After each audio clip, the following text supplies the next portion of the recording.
Despite investor worries about slowing daily user growth and potential disruption from AI-powered language tools, Duolingo proponents maintain there's a strong product pipeline and brand, positioning it to resume strong audience growth. The upcoming Energy feature, new product announcements at DuoCon in September, and a return to viral marketing tactics are expected to drive engagement and conversions.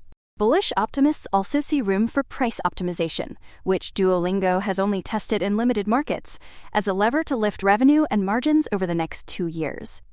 The firm raised its 2026 and 2027 bookings and EBITDA forecasts by 4% to 7%, arguing that AI innovations are more likely to enhance monetization rather than cap demand. The potential for AI translation services to eat into Duolingo's market has been a concern, but these fears could be exaggerated. Duolingo's massive scale advantage, focus on gamification and convenience, and strong user engagement position it to withstand the entry of new AI-powered competitors. Daily active users jumped 40% year-over-year to 47.7 million in the second quarter, and the company has various ways to keep its momentum going, including pushing into new learning categories like music, chess, and math.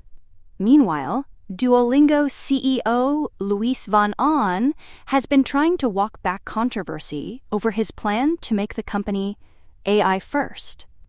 Von Ahn said that criticism stemmed from confusion over his remarks and that internally, the plan was not controversial. He emphasized that the company has never laid off any full-time employees and has no intention of doing so, although it has adjusted its contractor workforce based on needs. Von Ahn remains bullish about AI's potential, with Duolingo team members experimenting with the technology every Friday morning. The company is incorporating AI across various functions, from content creation to internal tools, and Von Ahn believes that AI will enable employees to accomplish more rather than replacing them. For more on stocks and crypto, follow Ascencore. See you next time.